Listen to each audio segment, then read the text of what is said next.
Bonjour à tous, j'espère que vous allez bien. Je suis ravie de vous retrouver aujourd'hui pour les énergies de votre vie émotionnelle et sentimentale. Alors ici, cette vidéo s'adresse à vous si vous êtes taureau, si vous êtes ascendant taureau ou si vous avez votre signe lunaire ou vénusien en taureau, quel que soit votre signe solaire.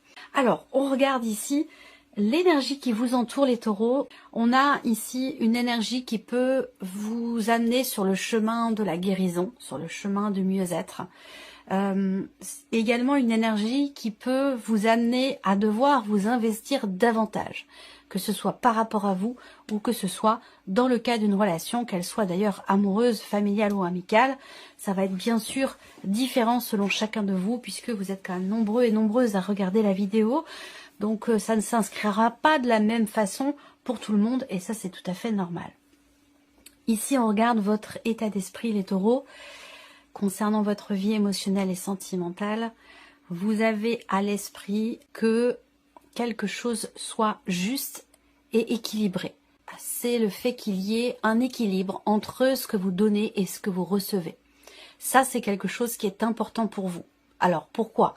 Parce que peut-être que pour certains d'entre vous, effectivement, il peut avoir été question d'un déséquilibre justement entre ce que vous donnez et ce que vous recevez. Soit vous donnez beaucoup et vous recevez peu, soit vous recevez beaucoup et vous donnez peu. Ça peut évidemment être aussi dans ce sens. Donc voilà, vous avez à l'esprit ce qui compte pour vous, c'est équilibrer quelque chose dans une notion d'investissement ou dans ce qui est partagé par rapport à une personne qui est importante pour vous, qui compte à vos yeux. Ça peut être amoureux, amical ou familial, je le répète, c'est important. Faut pas l'oublier. Je me cantonne pas uniquement à la vie amoureuse, aux relations amoureuses. Je m'adresse aussi aux célibataires, je m'adresse aux personnes qui n'ont pas de vie amoureuse, qui ne sont pas en recherche non plus. Et puis, on peut aussi parler là d'amour avec un grand A, l'amour de soi, l'amour amical, l'amour familial et bien sûr aussi l'amour amoureux, bien entendu. On continue. On regarde ce que vous ressentez au plus profond de vous. La justice.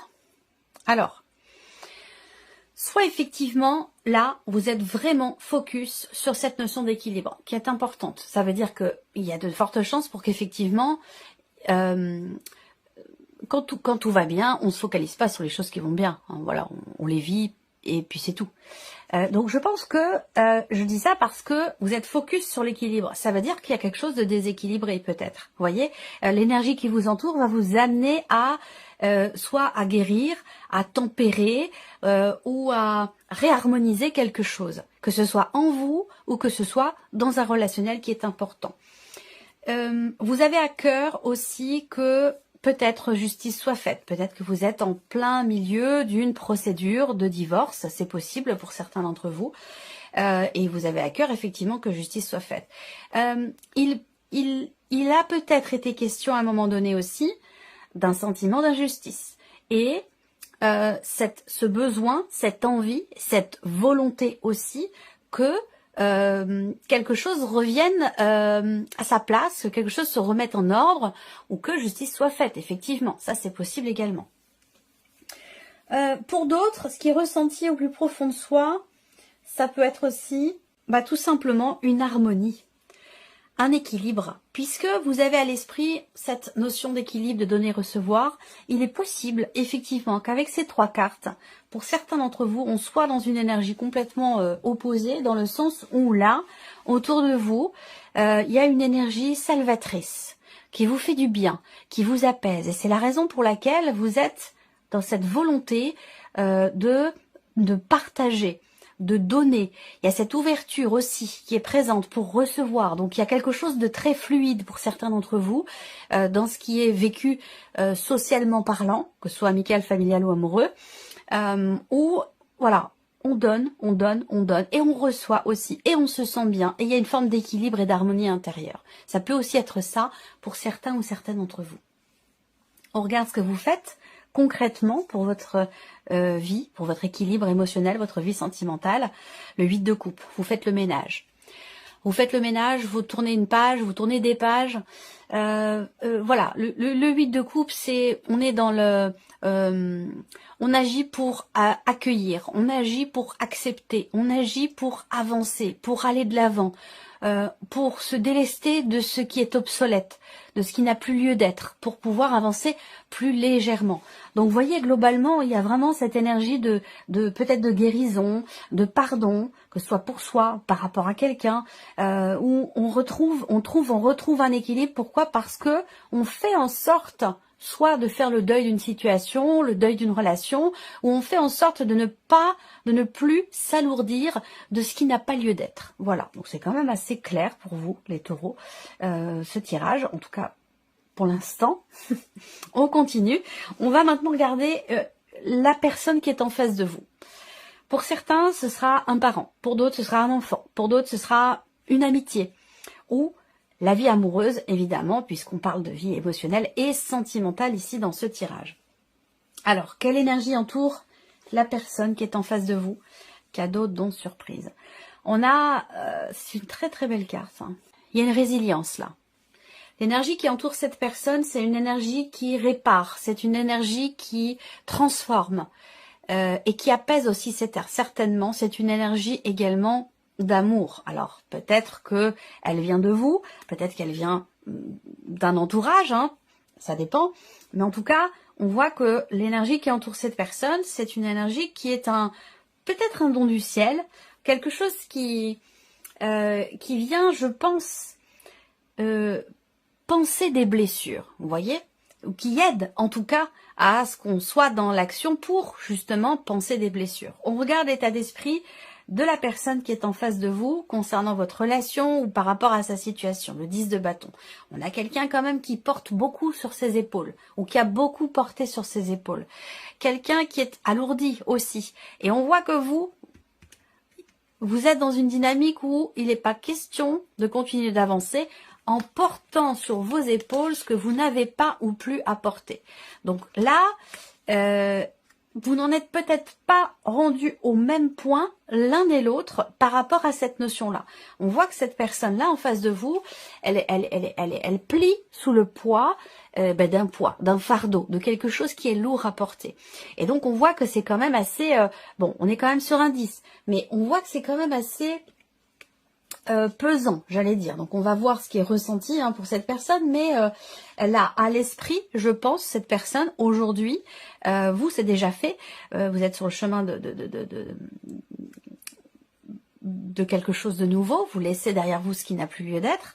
Cette personne ici, elle prend conscience effectivement d'être ralentie et de s'alourdir par le poids de certaines choses qui sont un fardeau ou qui sont vécues comme un fardeau. Donc cette personne prend conscience de ça, j'ai l'impression ici.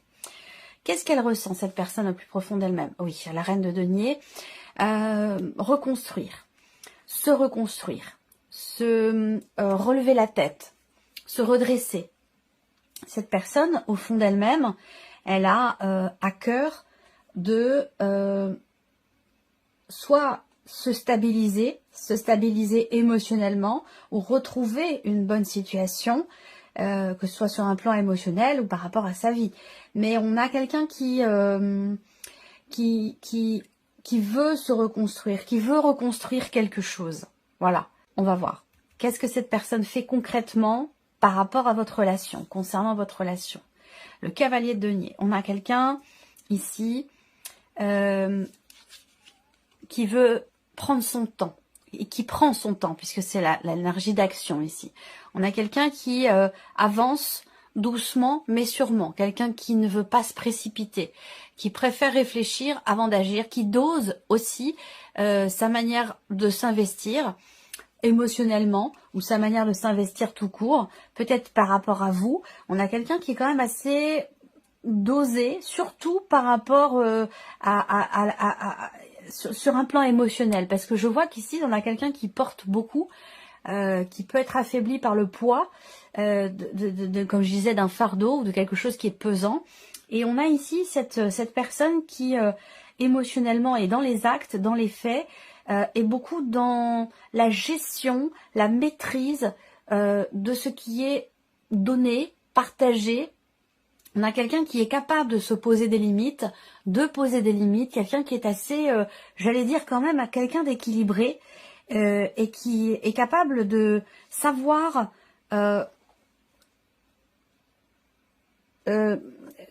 oui, d'oser maîtriser sa manière de s'investir. Je pense que là, c'est pas quelqu'un qui s'économise ou quelqu'un qui est calculateur, c'est plutôt quelqu'un qui a connu l'épuisement par une situation, par quelque chose, et qui sait aujourd'hui comment faire pour ne pas se laisser déborder. Vous voyez, ne pas se laisser envahir. Et donc, c'est dans cette mesure-là que là, on a quelqu'un qui prend son temps, qui ne veut pas se précipiter ou mettre la charrue avant les bœufs. On a quelqu'un qui est dans la prudence, dans la modération, voilà. Et qui est dans une volonté aussi quand même de se construire, de se reconstruire. On va mettre vos énergies respectives en corrélation et voir ce qui ressort. Alors, vos états d'esprit respectifs. On peut parler ici d'une non-acceptation. C'est-à-dire que là, si vous partagez ce qui se passe dans vos têtes respectivement, là, on peut avoir un refus, on peut avoir un rejet, on peut avoir un déni, on peut avoir une non-acceptation de la situation ou de ce que l'autre pense ou dit. Vous voyez, le 8 d'épée, on voit bien qu'il y a quelque chose qui n'est pas accepté. Ou alors on ne veut pas voir. On fait semblant de ne pas voir ou on ne veut pas regarder. Vos ressentis respectifs. Non-communication. C'est compliqué. C'est très compliqué. Et là, on a quelque chose quand même d'assez complexe. Je pense que vous, aujourd'hui, vous êtes prêt ou prête à aller de l'avant, coûte que coûte. C'est-à-dire que là, c'est plutôt, j'allais dire, de votre côté, c'est plutôt qui même me suivent. C'est-à-dire que si on vous suit pas, vous irez quand même dans la direction de l'après, de votre futur, de votre avenir. Il y a cette idée d'avancer à tout prix. Voilà. C'est-à-dire que soit on vous suit, soit vous continuez d'avancer seul et ça vous pose aucun problème. Hein. C'est vraiment... vous êtes prêt ou prête pour ça. Il y a pas de souci là-dessus. Alors, au niveau des ressentis profonds, on voit bien que là, avec le 4 d'épée, la communication est quand même extrêmement difficile, extrêmement compliquée. Soit on a du mal à dire ce que l'on pense et on a du mal aussi peut-être à dire ce que l'on ressent. Et donc là, ça peut rendre la relation parfois un peu complexe. Si les ressentis profonds sont exprimés, on peut avoir avec le 4 d'épée la possibilité quand même de pouvoir prendre soin l'un de l'autre. C'est-à-dire que là, il y a une envie commune que les choses bougent, que les choses avancent. Par contre, on voit que là, on a quelqu'un qui prend son temps, qui veut prendre son temps, qui n'est pas encore tout à fait prêt. J'ai l'impression que vous avez peut-être une mesure d'avance, si vous voulez, par rapport à cette personne. Et que la sensation que j'ai, c'est est-ce que vous allez être prête, prêt, capable ou dans l'envie, parce que ça peut être une histoire de choix aussi tout simplement, d'attendre cette personne pour continuer d'avancer avec elle sur le chemin de votre relation, vous voyez? C'est la question que je pose ici. Hein. Je pense que ce sera uniquement une question de choix, en fait, ici. Hein. Alors, vos actions respectives pour la relation, qu'est-ce que ça donne? Bon, le cavalier d'épée, ok. Donc là, l'idée d'accélérer les choses. On voit que je pense que le fait que vous soyez dans l'énergie du 8 de coupe, dans votre manière de faire, c'est-à-dire on tourne une page, on va de l'avant, on se déleste de ce qui n'est plus satisfaisant ou de ce qui n'est plus à l'ordre du jour pour avancer, pour aller de l'avant. Et en face, on a quelqu'un qui veut aller doucement. Donc, l'idée, c'est que s'il y a une interaction ici entre vous, dans vos manières respectives d'agir, il est fort possible que qu'il soit question d'accélérer un peu le pas. Voilà, donc ça revient à la question que je posais tout à l'heure. Est-ce que vous êtes prête ou prêt à, j'allais dire entre guillemets, attendre cette personne pour pouvoir continuer d'avancer ensemble? Parce que comme je vous l'ai dit, vous avez une mesure d'avance et j'ai l'impression que cette avance, elle peut finalement se creuser et comme je le disais, c'est une question de choix. Est-ce que vous allez choisir d'attendre cette personne ou est-ce que vous allez au contraire pousser cette personne à aller de l'avant, à avancer plus vite dans une certaine mesure? Parce que c'est de ça dont il est question. dans votre manière d'agir aussi, vous pourriez très bien pousser l'autre à parler, à exprimer les choses. Alors, ça peut aller dans l'autre sens. C'est-à-dire que la personne ici qui veut aller lentement, qui veut prendre son temps, peut, vous, de par sa manière d'agir, vous pousser à exprimer des choses. Quoi qu'il en soit, que ce soit dans un sens ou dans l'autre, eh bien, votre manière de faire va pousser à l'expression de quelque chose, à la communication. Et je vous ai dit tout à l'heure, gros souci quand même de communication visiblement ici, que ce soit par rapport à ce qu'on pense ou par rapport à ce qu'on ressent. Donc dans votre manière de faire finalement, eh bien on a quelque chose, j'allais dire, de juste, et c'est aussi peut-être ce que vous ressentez au plus profond de vous-même, peut-être que vous sentez que ça va arriver, eh bien ça vous amène ici sur le terrain de la communication. Donc il va être question de parler clairement, d'exprimer clairement ce qu'on veut, ce qu'on ne veut plus, pour pouvoir avancer ou pour pouvoir faire avancer la relation. Voilà pour vous, mes chers taureaux. Alors, ici, on va regarder maintenant un message. Alors, ici, première carte, chiffre 1, et vous avez 2 cartes. Alors, la première carte, le premier message. Je sais que ce que je raconte sur l'autre n'est pas toujours la vérité. Et si mon mental avait tort? Et si je n'avais qu'à regarder mon partenaire différemment pour me sentir apaisée? Mon partenaire ou la personne qui est en face de vous. Hein. Quel est le plus important pour moi dans l'histoire? Avoir raison et être en colère, ou accepter de ne pas tout savoir sur ses intentions et me sentir en paix? Ça, c'est votre première carte et vous avez une deuxième carte. J'agis pour manifester ce qui se passe en moi. Faire de son mieux signifie que je passe de l'idée à l'action. Ceci pour ressentir les changements dans mon corps, mais aussi dans ma vie, en réponse au mouvement que j'ai impulsé au départ. Deuxième carte ici, chiffre 2.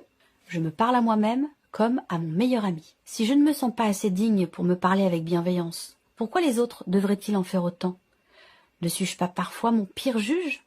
J'apprends à avoir une parole impeccable, autant pour moi-même que pour les autres. Et la troisième carte ici, chiffre 3. Je transforme mes critiques en gratitude. Intérieurement, je peux me dire, je te remercie de la colère que tu fais naître en moi, elle m'apprend à comprendre. Mais ça, c'est pas évident. Mais c'est possible. Voilà pour vous, mes chers taureaux. J'espère que cette vidéo vous a plu, que ce tirage résonne en vous. Merci à vous, merci de votre présence, de votre fidélité. Merci pour votre écoute. Et puis, on se retrouve très bientôt pour les prochaines vidéos. Prenez soin de vous. Au revoir. Au revoir.